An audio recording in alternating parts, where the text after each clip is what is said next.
قرآن کریم کے اندر اللہ تعالیٰ نے حضرت ابراہیم علیہ السلام کا تذکرہ بار بار کیا ہے۔ حضرت ابراہیم علیہ السلام کے بارے میں یہ بات آپ کو پتہ ہوگی کہ حضور علیہ السلام کے بعد سب سے بڑا مرتبہ اور مقام وہ حضرت ابراہیم علیہ السلام کا ہے، یعنی انبیاء میں سب سے افضل نبی ہمارے پیغمبر حضرت محمد صلی اللہ علیہ وسلم ہیں، اور ان کے بعد دوسرے نمبر پر سب سے اعلیٰ اور سب سے بلند مقام جو ہے وہ حضرت ابراہیم علیہ السلام کا ہے۔ حضرت ابراہیم علیہ السلام کو اللہ تعالیٰ نے یہ فضیلت بھی دی ہے کہ ان کو ابو الانبیاء کہا جاتا ہے۔ ابو الانبیاء کا مطلب انبیاء کے والد، یعنی حضرت ابراہیم علیہ السلام کے بعد دنیا میں جتنے بھی پیغمبر آئے ہیں وہ سب ان کی اولاد میں۔ حضرت ابراہیم علیہ السلام کے بعد اللہ نے دنیا میں جتنے پیغمبر بھیجے سب حضرت ابراہیم علیہ السلام کی اولاد میں۔ یہ بنی اسرائیل میں جتنے پیغمبر آئے ہیں، حضرت موسیٰ علیہ السلام، حضرت عیسیٰ علیہ السلام، حضرت داؤد، حضرت سلیمان، یہ سب حضرت ابراہیم کی اولاد میں۔ خود حضور علیہ السلام بھی حضرت ابراہیم کی اولاد میں۔ حضرت ابراہیم علیہ السلام کے دو بیٹے تھے، اسحاق اور اسماعیل۔ ایک بیٹے کا نام تھا حضرت اسحاق، ایک بیٹے کا نام تھا حضرت اسماعیل۔ بنی اسرائیل کے جتنے پیغمبر ہیں وہ حضرت اسحاق علیہ السلام کی اولاد میں، اور حضور علیہ السلام حضرت اسماعیل کی اولاد میں۔ تو اس اعتبار سے حضرت ابراہیم علیہ السلام حضور کے دادا بنتے ہیں، دادا بنتے ہیں نا، حضرت اسماعیل کے والد ہیں اور حضور حضرت اسماعیل کی اولاد میں ہیں، تو حضور علیہ السلام کے دادا بن گئے اگلی پشتوں میں جا کے حضرت ابراہیم علیہ السلام۔ تو اس لحاظ سے حضرت ابراہیم علیہ السلام حضور علیہ السلام کے بھی جد امجد ہیں۔ قرآن کریم میں اللہ تعالیٰ نے حضرت ابراہیم علیہ السلام کا جہاں تذکرہ کیا ہے نا، تو حضرت ابراہیم علیہ السلام کو اللہ تعالیٰ نے بہت سے ایسے امتحانات سے گزارا ہے، بہت سی ایسی آزمائشوں سے گزارا ہے جو بالکل سمجھ میں آنے والی نہیں ہے۔ یعنی آزمائش اور پریشانی یا امتحان کی بھی کچھ کیٹیگرائزیشن ہو سکتی ہے نا، کہ آسان، درمیانہ، مشکل۔ حضرت ابراہیم علیہ السلام کو اللہ نے جن امتحانات سے گزارا ہے، تو دنیاوی اسباب کی نظر سے اگر اس کو دیکھیں تو وہ سارے کام ہیں جس کو ہم ناممکن کہتے ہیں، امپاسبل، محال، کہ یہ کام نہیں ہو سکتا۔ مثال کے طور پر حضرت ابراہیم علیہ السلام کو نمرود نے آگ میں ڈالا۔ اب کسی آدمی کا آگ میں کود جانا اور پھر آگ سے صحیح سلامت واپس نکل آنا، یہ کوئی معمول کا کام ہے؟ یہ معمول کی کارروائی نہیں ہے، یہ معمول کا کام نہیں ہے، یہ غیر معمولی کام ہے، ایکسٹرا آرڈینری ہے یہ۔ حضرت ابراہیم علیہ السلام کو آگ میں کیوں ڈالا گیا؟ اس لیے کہ وہ کہتے تھے کہ اللہ ایک ہے۔ وہ کیا کہتے تھے؟ اللہ ایک ہے۔ قرآن کریم میں آتا ہے نا کہ حضرت ابراہیم علیہ السلام کا نمرود کے ساتھ مکالمہ ہوا، مناظرہ ہوا۔ الم تر الی الذی حاج ابراہیم فی ربہ ان آتاہ اللہ الملک۔ وہ حضرت ابراہیم سے لڑنے لگا نمرود کہ میں خدا ہوں۔ حضرت ابراہیم نے کہا ربی الذی یحیی و یمیت، میرا رب وہ ہے جو زندہ کرتا ہے اور مارتا ہے۔ نمرود نے کہا انا احیی و امیت، میں بھی زندہ کرتا ہوں اور مارتا ہوں۔ اگر تمہارا رب زندہ کرتا ہے اور موت دیتا ہے، میں بھی زندہ کرتا ہوں اور مارتا ہوں۔ جس کو پھانسی کا آرڈر ہو چکا تھا اس کو آزاد کر دیا، ایک بے گناہ شخص کو پکڑ کے پھانسی چڑھا دیا، کہا دیکھو جو مرنے والا تھا اس کو میں نے زندہ کر دیا، جو زندہ تھا اس کو، یہ تو میں بھی کر سکتا ہوں۔ حضرت ابراہیم علیہ السلام سمجھ گئے کہ یہ اس طرح کی دلیلوں سے نہیں سمجھے گا۔ دلیل دینے کے بھی مختلف طریقے ہوتے ہیں، کس سے آپ نے کس دلیل سے بات کرنی ہے۔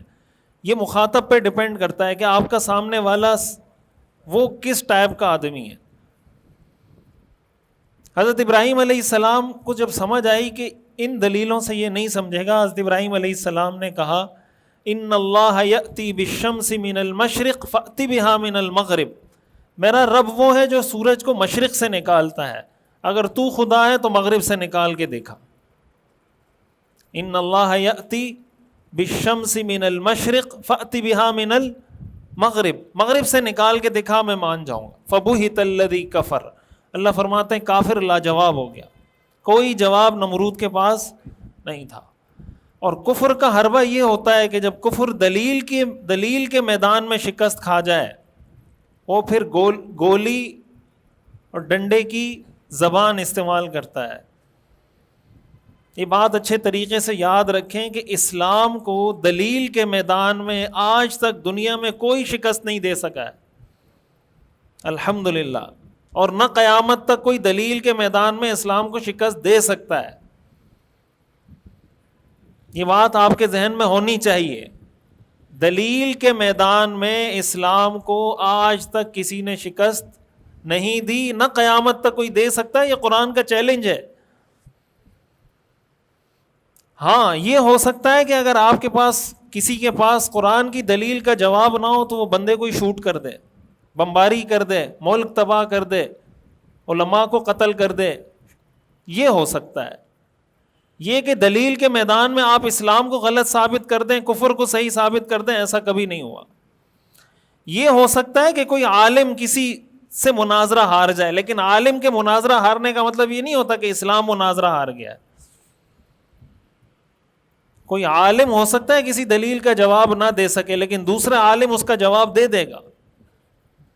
حضرت تھانوی رحمۃ اللہ علیہ فرماتے ہیں کہ دنیا میں کوئی ایسی دلیل باطل کی نہیں ہے جس کا مجھے جواب نہ آتا ہو. یہ حضرت تھانوی رحمۃ اللہ علیہ فرمایا کرتے تھے, اور انہوں نے ایسے عقلی, منطقی اور ایسے لاجیکل جوابات دیے ہیں فلسفیوں کے اور دین پر جنہوں نے اعتراض کیے کہ یہ چیز خلاف عقل ہے, یہ عقل کے خلاف ہے, یہ ان کی کتابیں لکھی ہوئی ہیں اس پر انہوں نے. بہرحال تو نمرود نے کیا کیا, حضرت ابراہیم علیہ السلام کو آگ میں ڈال دیا. قرآن کریم میں اللہ فرماتے ہیں قلنا یا نار کونی بردا وسلاما علی ابراہیم, اے آگ ابراہیم پر ٹھنڈی ہو جا. ابراہیم علیہ السلام صحیح سالم نکل آئے. پھر حضرت ابراہیم علیہ السلام کو اللہ نے آزمایا. حضرت ابراہیم علیہ السلام عراق کے رہنے والے تھے. اصل میں کہاں کے رہنے والے تھے؟ عراق کے. اور آئے کہاں پر؟ مکہ مکرمہ. تو آپ ذرا اندازہ لگائیں اس زمانے میں عراق سے مکہ مکرمہ کا سفر حضرت ابراہیم علیہ السلام نے کیا اللہ کے حکم پر کہ بھائی جہاں وہاں جاؤ اور اپنے بیوی بچوں کو ساتھ وہاں لے جاؤ. حضرت اسماعیل علیہ السلام آپ کے بیٹے تھے جو بڑی دعاؤں کے بعد اللہ نے عطا کیا تھا. حضرت ہاجرہ کو بھی لے کر آ گئے, حضرت اسماعیل کو بھی لے کر آ گئے. قرآن کریم میں آتا ہے نا کہ بواد غیر ذی زرع, مکہ مکرمہ کی وادی وہ ایسی وادی ہے جہاں پہ سبزہ نہیں اگتا, ریت ہے, صحرا ہے. صحرا کے اندر تو پودے نہیں اگتے نا. صحرائی زمین میں ریتیلی جو ریت جہاں پر ہوتی ہے وہاں پودے نہیں اگتے, اس کے لیے ایک زرخیز زمین چاہیے ہوتی ہے. وہاں لے کر آئے, اللہ نے فرمایا ان کو یہاں چھوڑو, آپ چلے جاؤ. ان کو یہاں چھوڑ کے آپ چلے جائیں. تو آپ ذرا اپنے اوپر ہم گزار کے دیکھیں کہ اگر ہمیں اس طرح کا حکم ہو اللہ کی طرف سے تو ہم کیا کریں گے. ہمارے ہاں تو آج سب سے بڑا مسئلہ یہ بنا ہوا ہے کہ ہم اللہ کے احکام کو اپنی عقل پہ پرکھتے ہیں کہ میری سمجھ میں نہیں آ رہا اس حکم کی لاجک کیا ہے, اس کے پیچھے سائنس کیا ہے, اس کی ریزن کیا ہے, اس کا مقصد کیا ہے, اس کا فلسفہ کیا ہے. اللہ کے حکم کے آگے فلسفہ نہیں چلتا. اللہ کے حکم کا فلسفہ یہ ہے کہ یہ اللہ کا حکم ہے. اللہ کے حکم کا فلسفہ کیا ہے کہ یہ اللہ کا حکم ہے, بس یہ کافی ہے.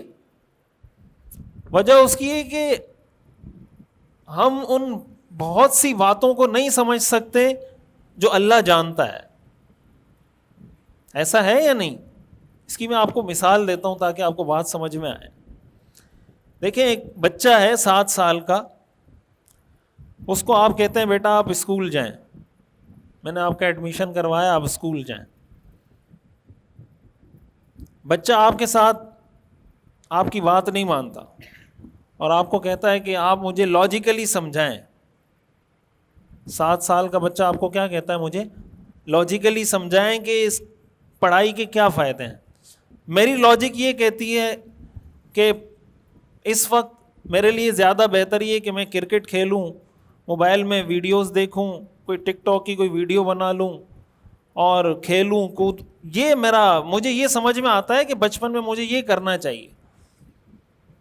پڑھائی کے لیے تو صبح سویرے اٹھنا پڑے گا، پھر ہوم ورک ملے گا وہ ہوم ورک کرنا پڑے گا، پھر ٹیوشن جانا پڑے گا، پھر ہو سکتا ہے اسکول جاؤں تو کوئی ٹیچر ڈانٹے، ہو سکتا ہے کوئی کلاس سے نکال دے، کوئی بےعزت کرے. بہت ساری مشکلات ہیں اس میں. تو اب والد بیٹے کو سمجھا رہا ہے کہ نہیں بیٹا آپ کا فیوچر بن جائے گا، آپ کا مستقبل بن جائے گا، اگر آپ نہیں پڑھیں گے تو یہ ہو جائے گا، وہ ہو جائے گا، فلاں ہو جائے گا. لیکن بیٹے کی سمجھ میں بات نہیں آ رہی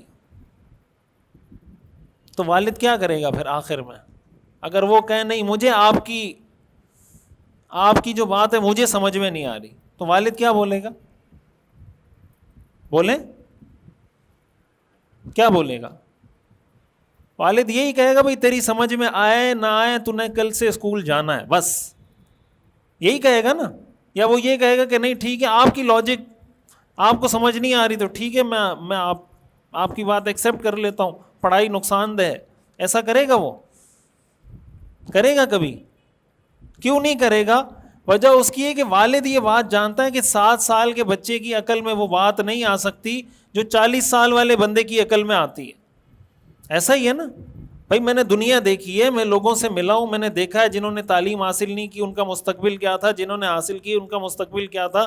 اس لیے آپ کو تعلیم حاصل کرنی پڑے گی، تمہاری سمجھ میں آئے تب بھی، تمہاری سمجھ میں نہ آئے تب بھی. تو والد کا آرڈر ماننا بچے پر اس لیے لازم ہے کہ وہ والد ہے بس.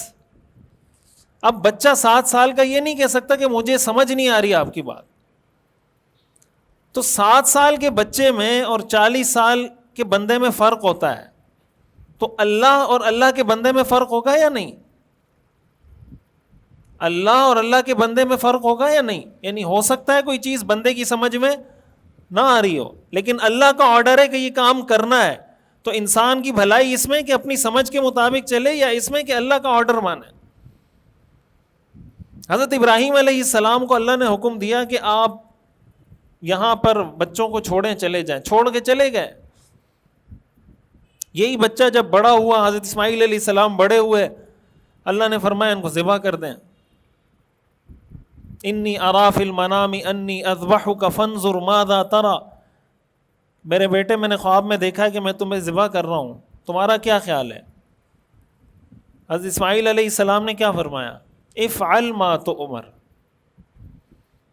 افعل ما تؤمر. والد کو بھی کوئی اعتراض نہیں اللہ کے حکم پر، اور جس کو ذبح کیا جا رہا ہے اس کو بھی اعتراض نہیں ہے. حضرت اسماعیل نے کہا جس چیز کا آپ کو حکم دیا جا رہا ہے آپ کر لیں. ستجدنی انشاءاللہ من الصابرین، انشاءاللہ آپ مجھے صبر کرنے والوں میں سے پائیں گے. اللہ کے حکم کے سامنے اس طرح کا سر جھکانا کبھی دیکھا ہے، کبھی سنا ہے؟ کہ اللہ کا حکم آ جائے کہ اس بندے کو ذبح کر دو، آپ کے پاس آرڈر آئے کہ اللہ کا حکم آیا اس بندے کو ذبح کرو، آپ کہیں ٹھیک ہے ذبح کر دیں. کوئی بندہ سوچ سکتا ہے؟ قرآن کریم میں آتا ہے فلما اسلما، جب ان دونوں نے سر جھکا لیا، وَتَلَّهُ لِلْجَبِينِ، پیشانی کے بل حضرت اسماعیل کو لٹا دیا، ساری تیاری پوری کر لی، چھری تیز کر دی، پیشانی کے بل لٹا دیا.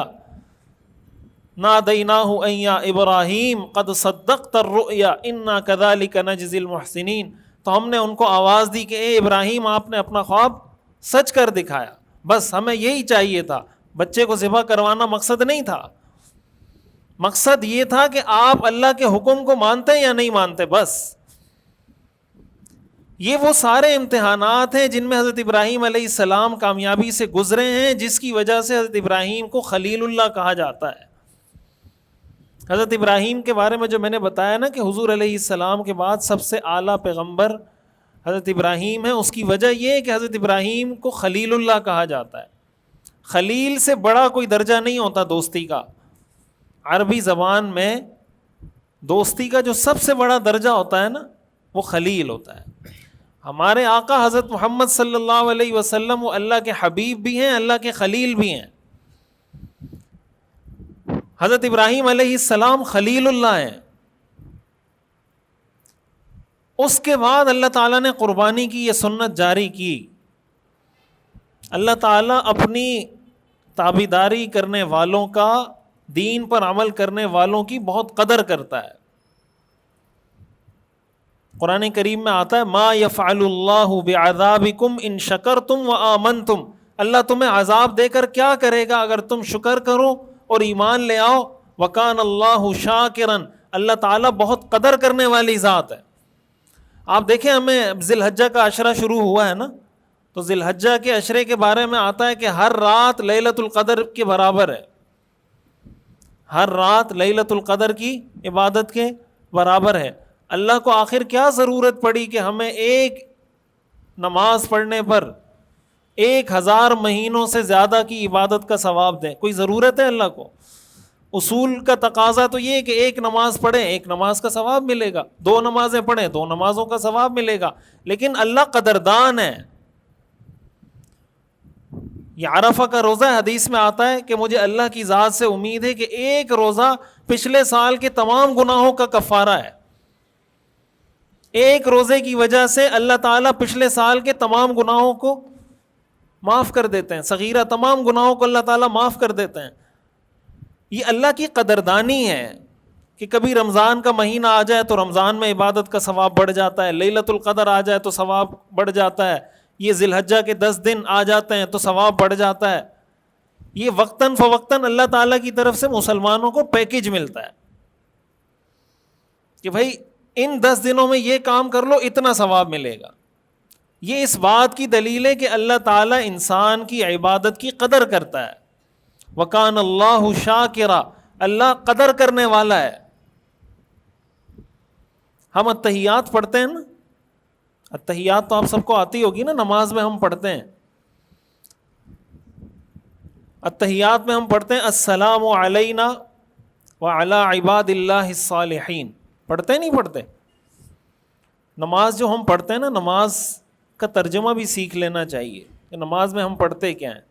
اللہ اکبر کا ترجمہ کیا ہے, سبحان ربی العظیم کا ترجمہ کیا ہے, سورہ فاتحہ کا ترجمہ کیا ہے, التحیات کا ترجمہ کیا ہے, درود شریف کا ترجمہ کیا ہے, یہ سیکھ لینا چاہیے. کوئی اتنا کوئی راکٹ سائنس نہیں ہے یہ.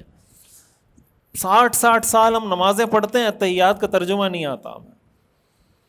سبحان اللہ. اور کسی سے دین کے مسئلے پہ بات کر کے دیکھو, ایسے دلائل آپ کو دے گا, آپ کہیں گے یہ اس سے بڑا تو علامہ دنیا میں پیدا نہیں ہوا. اور اس کو کہیں التحیات کا ترجمہ سنا دیں, التحیات کا ترجمہ نہیں سنا سکتا. اور دین کے مسائل میں بحث کرے گا آپ کے ساتھ. یہی سب سے بڑی گمراہی کی جو وجہ بنتی ہے نا, وہ یہ بنتی ہے کہ بندے کو آتا جاتا کچھ نہیں ہے, اور اس کے دماغ میں یہ بیٹھا ہوتا ہے کہ میں بہت بڑا علامہ ہوں.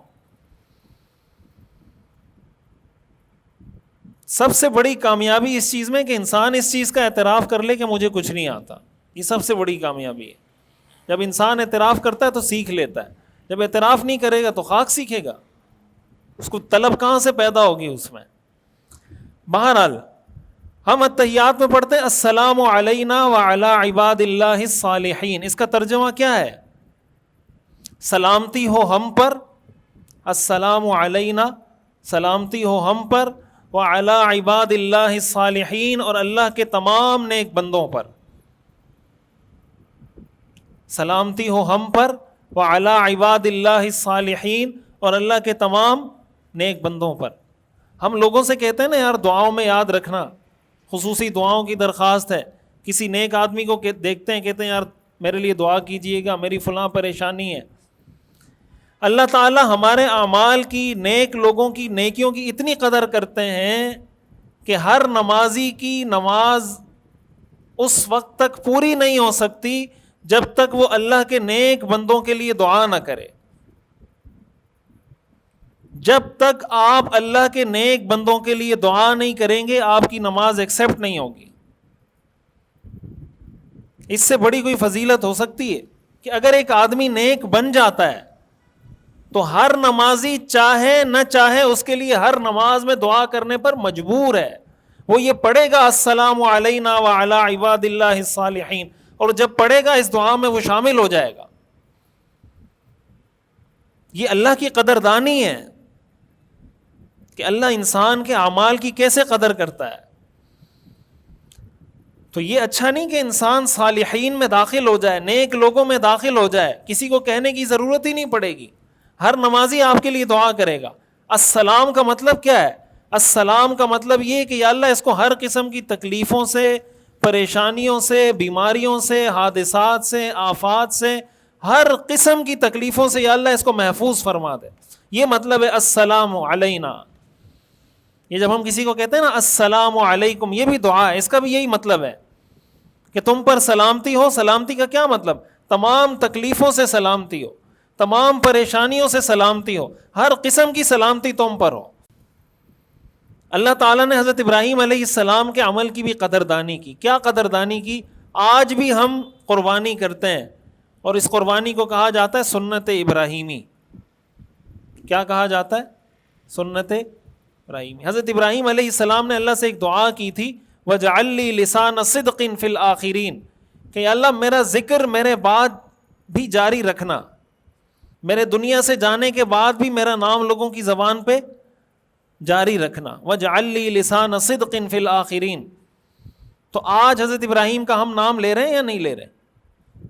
کتنے ہزار سال ہو گئے حضرت ابراہیم علیہ السلام کو دنیا سے گئے ہوئے, ان کی سنت کو آج ہم زندہ کر رہے ہیں یا نہیں کر رہے؟ حضرت ہاجرہ کی جو سنت ہے سعی صفا مروہ میں, آج بھی حاجی وہ سنت زندہ کر رہے ہیں یا نہیں کر رہے؟ یہ اللہ کی قدردانی ہے. لیکن یہ کس کو نصیب ہوتی ہے؟ یہ نعمت یہ اس کو نصیب ہوتی ہے جو اللہ کے حکم کے سامنے اپنے سر کو ایسے جھکا دے جیسے حضرت ابراہیم علیہ السلام نے اپنے سر کو جھکا دیا تھا. یہ تب نصیب ہوتی ہے. حضرت ابراہیم علیہ السلام کو اللہ کا حکم ہوتا تھا, وہ آگے سے کہتے تھے آمنا وصدقنا, مجھے تسلیم ہے, آپ کا حکم ہے, قبول ہے, بس.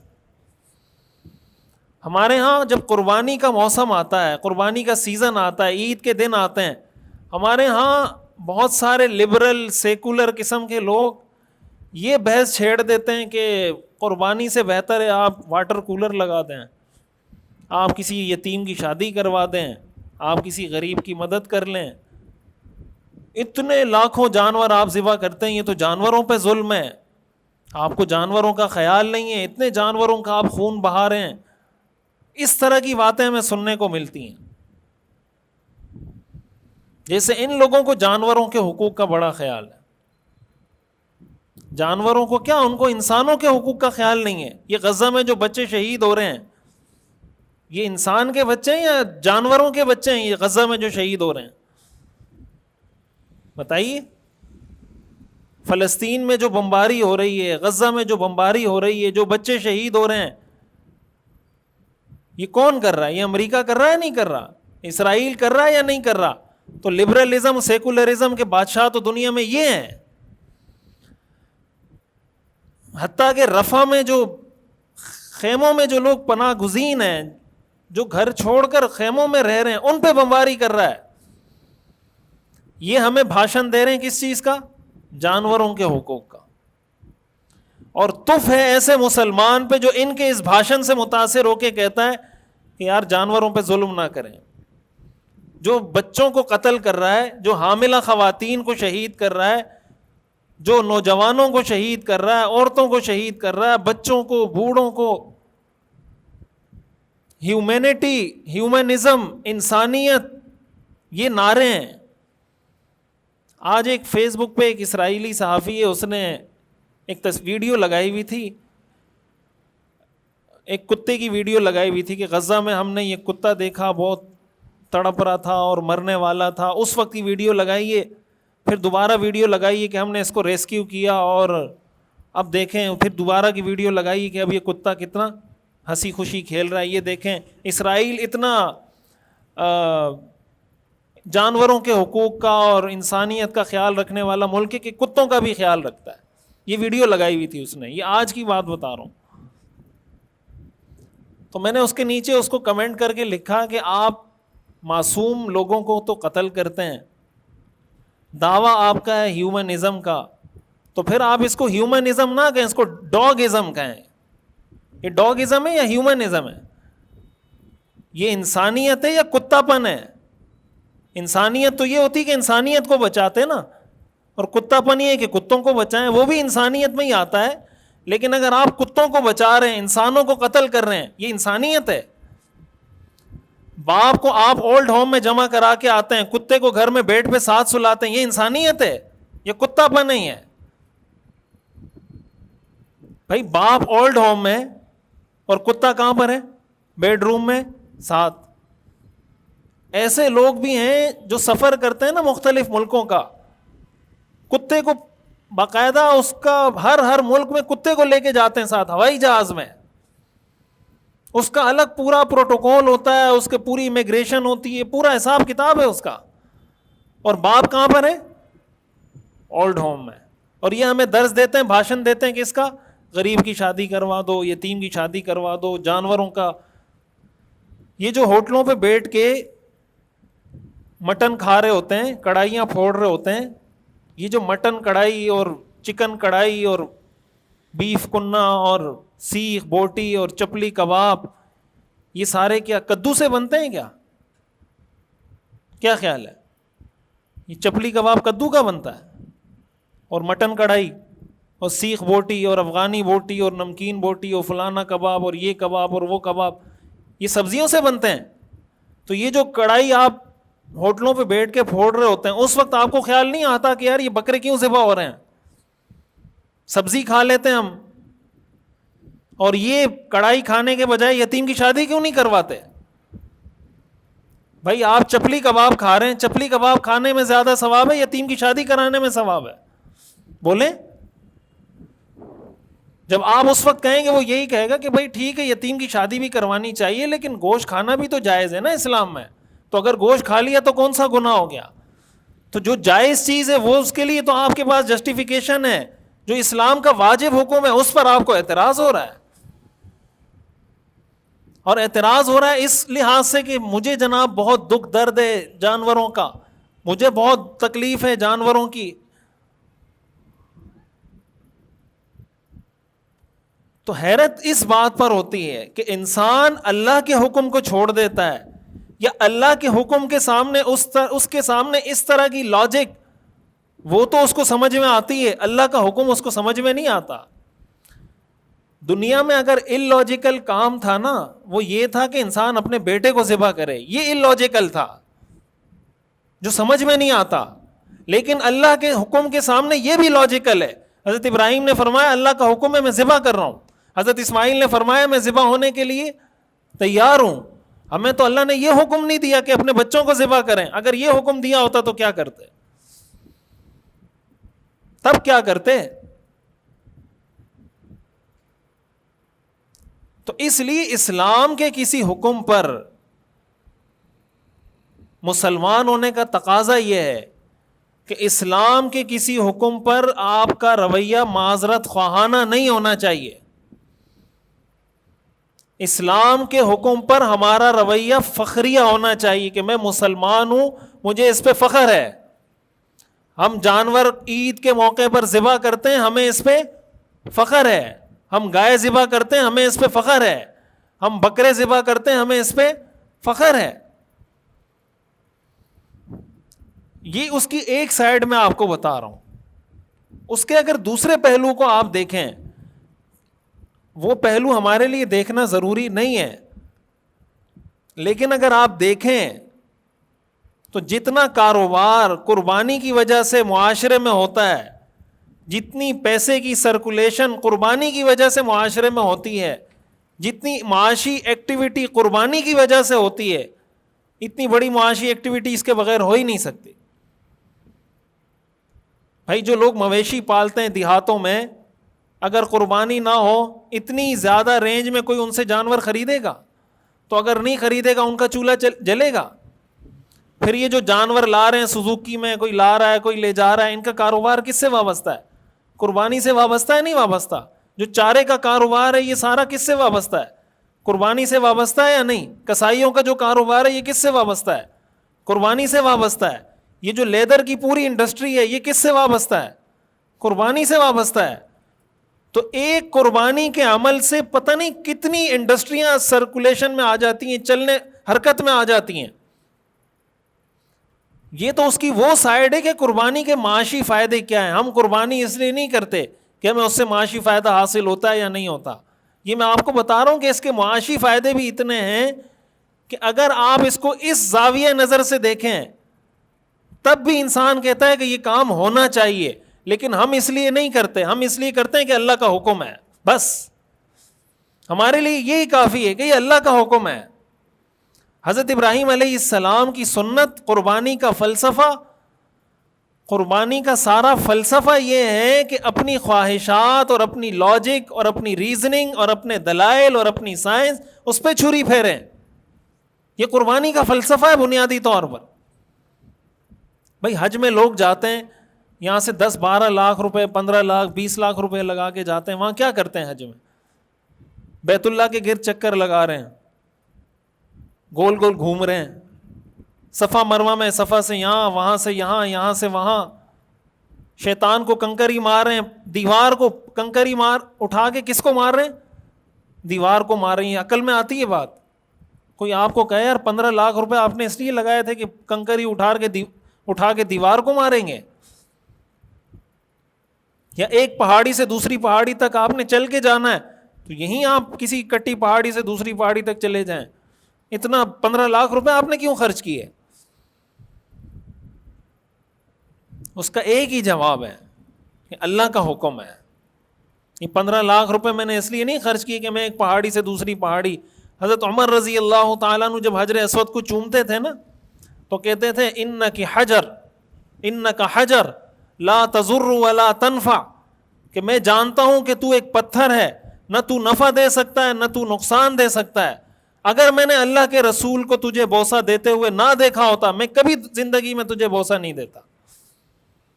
یہ حجر اسود کو بوسہ دیتے ہوئے کہہ رہے ہیں کہ میں جانتا ہوں کہ تو ایک پتھر ہے, نہ تو نفع دے سکتا ہے نہ تو نقصان دے سکتا ہے. اگر میں نے اللہ کے رسول کو نہ دیکھا ہوتا کہ اس نے تیرا بوسہ لیا میں کبھی زندگی میں تیرا بوسہ نہ لیتا. یہ ہمارے لیے رول ماڈل ہیں, یہ آئیڈیل ہے ہمارے لیے. تو قربانی کے دنوں میں سب سے افضل عمل حدیث شریف میں آتا ہے کہ یوم النحر 10 ذی الحجہ کو اللہ کی نظر میں جانور کا خون بہانے سے افضل کوئی عمل نہیں ہے. وَإِنَّهُ لَيَأْتِي يَوْمَ الْقِيَامَةِ بِقُرُونِهَا, قیامت کے دن اس کے سینگوں کا بھی وزن ہوگا, اس کے بالوں کا بھی وزن ہوگا, اس کی لید کا بھی وزن ہوگا, اس کی کھال کا بھی وزن ہوگا, اس کے چمڑے کا بھی وزن ہوگا, اس کی چربی کا بھی وزن ہوگا, اور اس وزن کے بدلے اللہ نیکیاں عطا کرے گا. حدیث میں آتا ہے ان الدم لیقع من اللہ بمکان, کہ زمین پر جانور کے خون کا قطرہ بعد میں گرتا ہے, اللہ کے ہاں اس کی قبولیت پہلے ہو جاتی ہے. تو جانور کا خون بہانا یہ عبادت ہے. اگر اس طریقے سے ہم لاجک تلاش کرنا شروع کریں نا تو پھر جب آپ نماز پڑھنے لگیں گے تو نماز مثلاً 5 نمازیں پڑھنے میں 1 گھنٹہ لگتا ہے مثال کے طور پر, تو ہو سکتا ہے کوئی یہ کہے کہ یار یہ 1 گھنٹہ آپ 5 نمازوں میں لگا رہے ہیں, اس 1 گھنٹے میں آپ کسی کو کوئی اسکل سکھا دیں, کوئی پیسے کما لے گا, کسی کا فائدہ ہو جائے گا, تو نماز کیوں پڑھ رہے ہیں آپ؟ سمجھ آ رہی بات؟ پھر وہ آپ کو کہے گا یار حج پہ آپ 15 لاکھ روپے لگا رہے ہیں, اس کی جگہ آپ کوئی ووکیشنل سینٹر کھول دیں 15 لاکھ روپے لگا کے, پتہ نہیں کتنی بچیاں سلائی سیکھ لیں گی, کڑھائی سیکھ لیں گی, وہ کیا کیا لوگ سیکھ لیں گے, آپ کے لیے صدقہ جاریہ ہوگا. حج کیوں کرنے جا رہے ہیں آپ؟ لاجک اگر چلانی ہے تو ہر جگہ چل سکتی ہے, ہر جگہ آپ لاجک چلا سکتے ہیں اگر اس طرح چلانی ہو. تو اگر آپ اس طرح لاجک چلا کے اسلام سے نماز بھی نکال دیں, حج بھی نکال دیں, قربانی بھی نکال دیں, سب کچھ نکال دیں, تو بچے گا کیا اسلام میں؟ اسلام میں بچے گی صرف آپ کی خواہشات. یہ بات یاد رکھیں, جب انسان مذہب کا توق گلے سے نکالتا ہے پھر اس کی خواہشات کی کوئی لمٹ نہیں ہوتی. یہ جو یورپ والے پاگل ہو رہے ہیں نا ٹینشن کی وجہ سے, اور پلٹ پلٹ کے اسلام کی طرف آ رہے ہیں. کوئی چیز تو ہے جو ان کو پریشان کر رہی ہے. وجہ اس کی ہے کہ جب آپ نے اسلام کو چھوڑا, انسان کہے گا میں زنا کر لیتا ہوں. زنا کرے گا کب تک کرے گا؟ شراب پیے گا کب تک پیے گا؟ زنا کرے گا کتنی لڑکیوں کے ساتھ زنا کرے گا؟ یہ جو ہمارے یہاں ٹرانسجینڈر بل آیا, اور وہ لوگ ٹرانسجینڈر, وہاں ایسے لوگ پیدا ہو گئے جو یہ کہتے ہیں کہ اب ہم اپنے آپ کو انسان نہیں, اپنے آپ کو کتا ڈکلیئر کروانا چاہتے ہیں. وہ کیا کہتے ہیں, ہم انسان, ہمیں انسان ہونے میں مزہ نہیں آ رہا, ہم چاہتے ہیں کہ ہم کتے بن جائیں. کوئی کہتا ہے ہم بلی بن جائیں. وہ باقاعدہ اپنے اوپر وہ طاری کر کے وہ چیزیں پہن کے کتوں والی حرکتیں کر رہے ہیں, کتوں والی آوازیں نکال رہے ہیں کہ ہمیں اس میں سکون ملتا ہے. یہ جو ٹرانسجینڈر کا مسئلہ اٹھا وہ کیا اٹھا؟ وہ یہ کہتے تھے بھائی کوئی آدمی ہے, اس کو یہ فیلنگ آ رہی ہے کہ میں عورت ہوں, تو آپ اس کو اجازت دیں کہ وہ اپنے آپ کو عورت ڈکلیئر کرتے ہے. مرد, فیلنگ آ رہی ہے عورتوں والی تو عورت. کوئی عورت ہے, بائی برتھ عورت ہے, لیکن اس کو فیلنگ آ رہی ہے کہ میں مرد ہوں, تو بس اس کو مرد ڈکلیئر کرتے ہیں. کیوں؟ اس لیے کہ آپ اس کے جذبات کو ٹھیس نہیں پہنچا سکتے, اس کے جذبات کو ٹھیس نہیں پہنچا سکتے, اور غزہ میں, رفح میں بچوں پہ بمباری کر سکتے ہیں. یہ ڈبل سٹینڈرڈ مغرب کا یہ ہے کہ جب کسی غلط چیز کو پروموٹ کرتے ہیں, وہ لے آتے ہیں انسانیت کا نعرہ کہ اس سے انسانیت کو تکلیف ہوگی, اس کی فیلنگ ہرٹس ہوں گی, اس سے انسان کی فیلنگ کیا ہوگی؟ ہرٹ ہوگی. اور غزہ پہ جو بمباری ہو رہی ہے اس سے فیلنگ ہرٹ نہیں ہو رہی. یہ جو پیغمبر کے خاکے بنائے جاتے ہیں, گستاخانہ خاکے, اس سے انسانوں کی فیلنگ ہرٹ نہیں ہوتی. جو قرآن کے نسخے جلائے جاتے ہیں, اس سے انسانوں کی فیلنگ ہرٹ نہیں ہوتی. بھائی آپ ان کے نظریات سے متاثر ہوتے ہیں, وہ آپ کو انسان بھی نہیں سمجھتے. جتنی اہمیت, جتنی قدر وہ کتوں کو دیتے ہیں, اتنی اہمیت وہ مسلمانوں کو نہیں دیتے.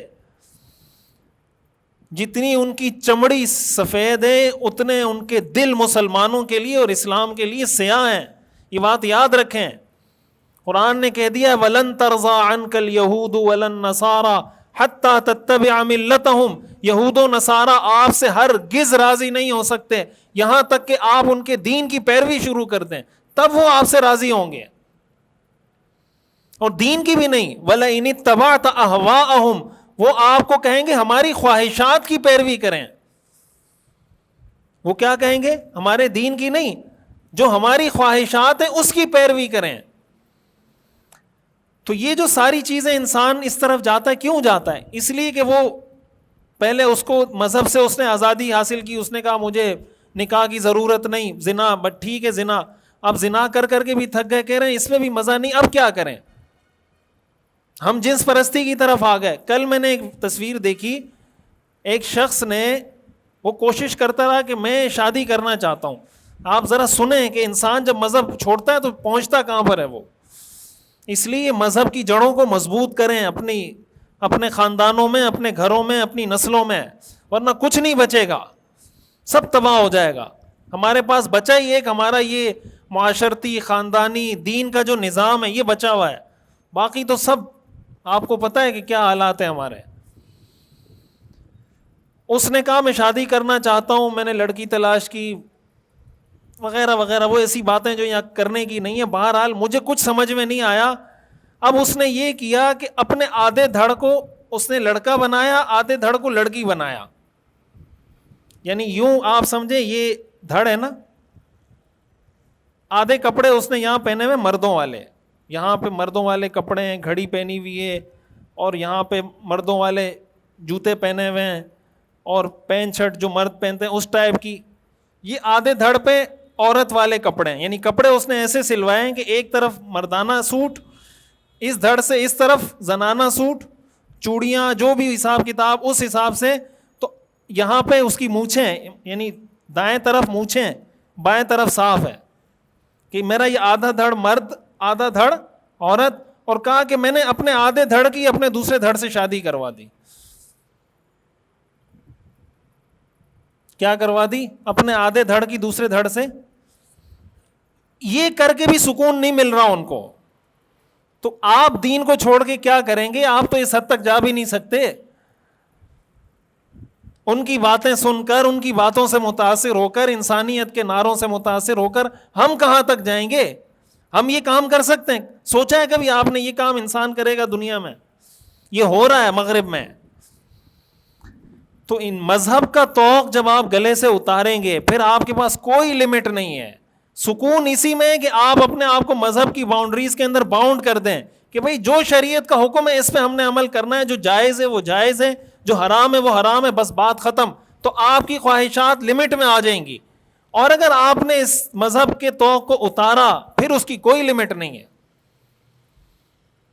انسان کی خواہشات, حدیث میں آتا ہے نا کہ آپ علیہ الصلوۃ والسلام نے ایک مرتبہ ایک دائرہ بنایا, پھر ایک اور دائرہ بنایا, تو آپ نے فرمایا یہ جو دائرہ ہے اندر کا یہ انسان کی زندگی ہے, اور پھر باہر کا دائرہ بنایا, اس کے باہر دائرہ بنایا, اور آپ اس سے اس طرح تیر نکالتے رہے. آپ نے بتایا یہ انسان کی خواہشات ہیں. تو انسان مثلاً 70 سال کی زندگی ہے, اس کی خواہشات اس کی 200 سال کی ہوتی ہیں. تو 200 سال والی خواہشات پوری ہو سکتی ہیں؟ پوری ہو سکتی ہیں؟ نہیں ہو سکتی. پوری اس وقت ہوں گی جب اس کو اللہ تعالیٰ کچھ عطا کرے, وہ کہے بس جو اللہ نے عطا کیا بہت ہے.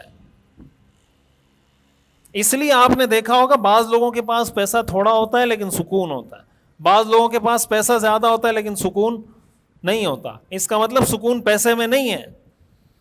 الا بذکر اللہ تطمئن القلوب, اللہ کے ذکر سے دلوں کو سکون ملتا ہے.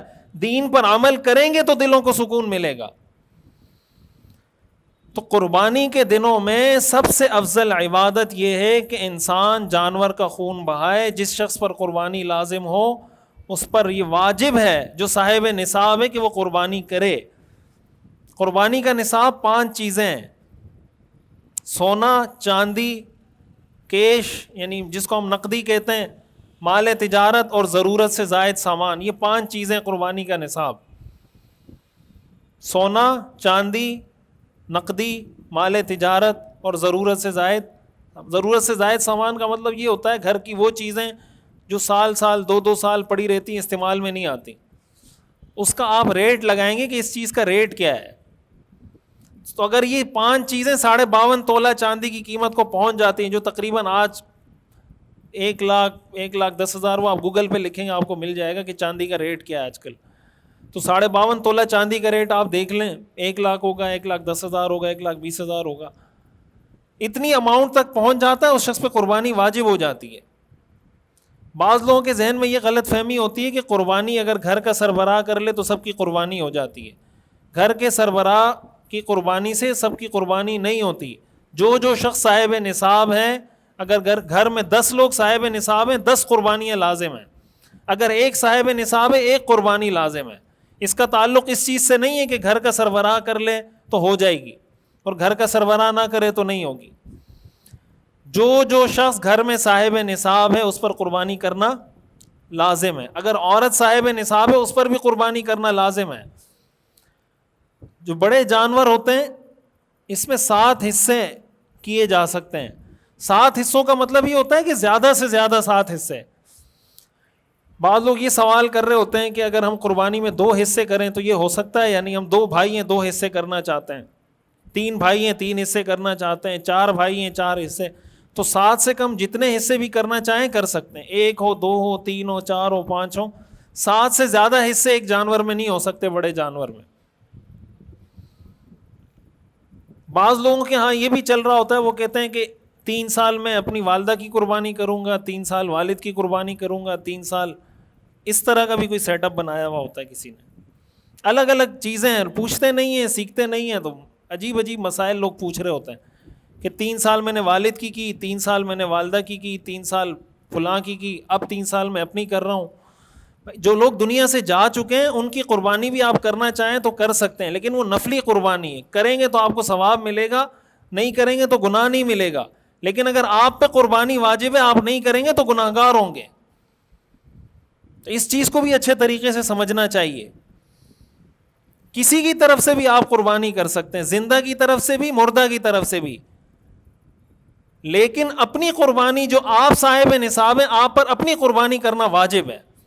اگر وہ قربانی نہیں کریں گے اور عید کے دن گزر گئے اور قربانی نہیں کی تو ایسی صورت میں بعد میں ایک درمیانہ جانور یا اس کی قیمت صدقہ کرنا لازم ہوگا. یعنی ایک مثلاً بکرے کی ایک متوسط بکرا کتنے کا آتا ہے وہ قیمت لگا کے مثلاً 35-40 ہزار 45-50 ہزار جو بھی اس کے ریٹ چل رہے ہوں, اس حساب سے آپ یا تو بکرا صدقہ کریں یا اس کی قیمت صدقہ کرنا. یعنی یہ ذمے سے ہٹے گی نہیں یہ قربانی. یہ آپ کو 2 سال قربانی نہیں کی 2 سال کی قضا لازم ہوگی, 3 سال نہیں کی 3 سال کی قضا لازم ہوگی. تو یہ آپ کو کرنی پڑے گی اگر صاحب نصاب ہیں آپ. تو اس لیے قربانی کے دنوں میں قربانی کے مسائل سیکھنے چاہیے. علماء سے مل کر, ائمہ مساجد سے مل کر لوگوں سیکھنا چاہیے کہ بھائی یہ مسائل ہیں. اچھا آج کل جو ایک بڑا مسئلہ آ رہا ہے, خصوصاً اس دفعہ یہ مسئلہ بہت آ رہا ہے کہ اب آسٹریلیا میں عید ہو رہی ہے مختلف, یعنی عیدیں ہو رہی ہیں. ایک عید آسٹریلیا میں ہو رہی ہے منگل کو ابھی اس دفعہ, اور پاکستان میں عید ہے پیر کو, اور سعودیہ میں عید ہے اتوار کو. یعنی سعودیہ میں اتوار کو عید ہے, پاکستان میں پیر کو, اور آسٹریلیا میں منگل کو. تو اب اگر کوئی آدمی باہر ملک میں رہتا ہے نا, آسٹریلیا میں رہتا ہے, کہیں بھی رہتا ہے, اگر وہ اپنی قربانی یہاں کر رہا ہے تو اس کے لیے ضروری ہے کہ وہاں پر بھی عید کا دن ہو, یہاں پر بھی عید کا دن ہو.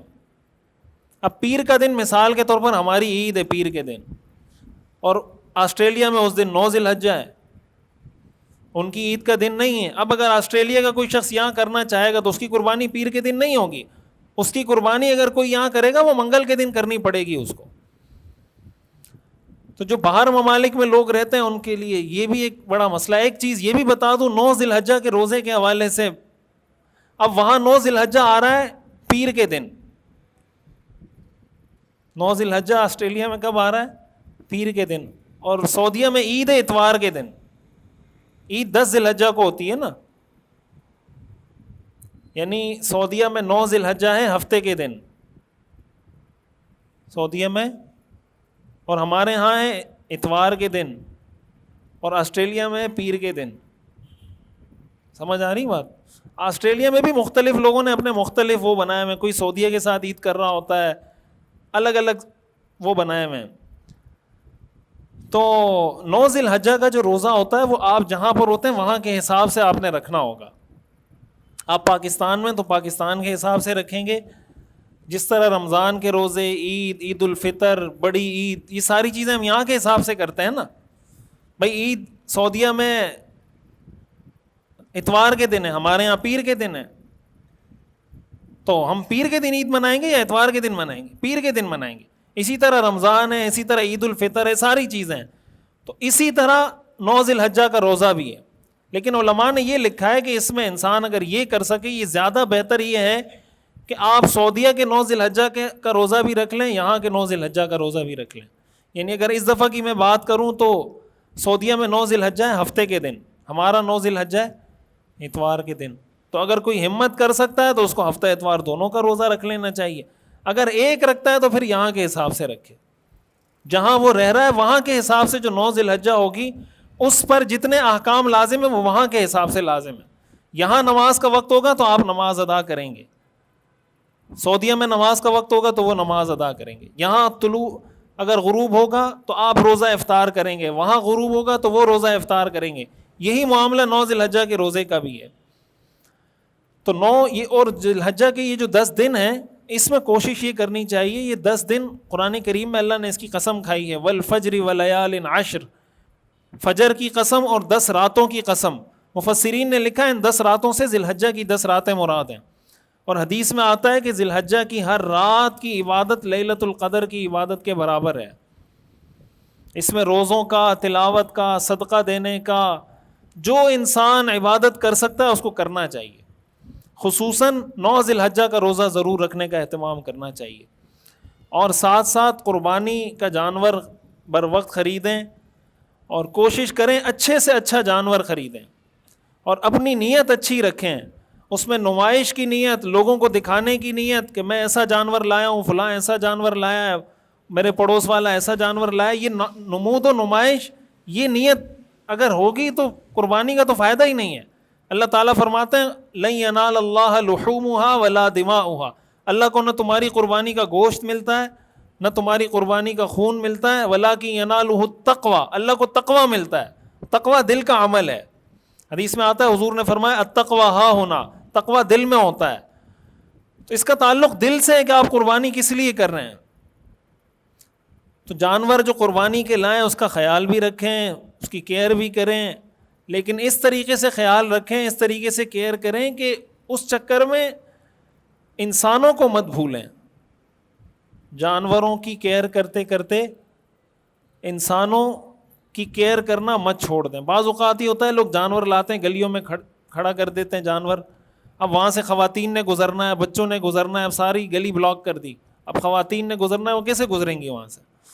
بچوں نے گزرنا ہے, وہ کیسے گزریں گے وہاں سے؟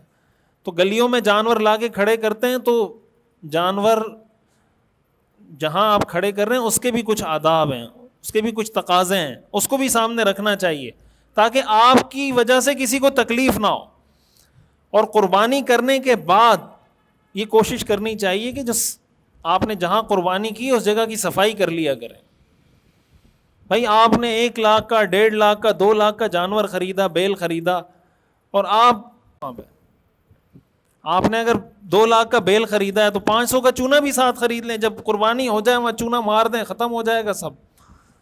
تو یہ عجیب بات ہے کہ ہم قربانی کرتے ہیں اور قربانی کرنے کے بعد باہر جو پڑا رہ گیا وہی پڑا رہ گیا. گلیوں میں, علاقوں میں, محلوں میں جو تعفن اٹھ رہا ہوتا ہے, اللہ مان الحفیظ, پھر اس کی وجہ سے جراثیم, پھر اس کی وجہ سے بیماریاں. تو شریعت کا حکم جب پورا کرنا ہے نا, اس کو پورے پروٹوکولز کے ساتھ پورا کریں. یہ اس کے پروٹوکولز ہیں سارے. تو جانور خریدیں, جب گلی میں رکھیں تب بھی صفائی ستھرائی کا خیال رکھیں. جانور ذبح کرنے کے بعد بھی صفائی ستھرائی کا خیال رکھیں. اگر ایک گلی میں ایک آدمی یہ نیت کر لینا کہ یار ہماری گلی میں جتنے جانور ذبح ہوئے ہیں اگر یہ چونا نہیں مارے گا میں ڈال دوں گا چونا, تو کتنا خرچہ آئے گا؟ 1000 2000 3000 کا خرچہ آئے گا. آپ چونا خرید کے پوری گلی میں مار دیں, سب کی دعائیں آپ کو ملیں گی. ویسے تو سب کو خود کرنا چاہیے, لیکن اگر کوئی نہیں کر رہا, کوئی ایک آدمی بھی کر لے تو ہو جائے گا. تو اس طریقے سے گلیوں کو گندا نہیں چھوڑنا چاہیے کہ وہ خون سے اٹی ہوئی ہوں, بدبو آ رہی ہو, تعفن اٹھ رہا ہو. ایسا یہ اسلام کا شیوا نہیں ہے. صفائی ستھرائی یہ دین کا حصہ ہے. تو جانور خریدنے سے پہلے, خریدنے کے بعد, خریدتے وقت, ذبح کرتے وقت, ذبح کرنے کے بعد, ان سب کے حوالے سے شریعت کے احکامات ہیں. تو کوشش یہ کرنی چاہیے سب احکامات پہ عمل کریں. اللہ تعالی ہمیں سمجھنے اور عمل کرنے کی توفیق عطا فرمائے. آخر دعوانا الحمدللہ رب العالمین.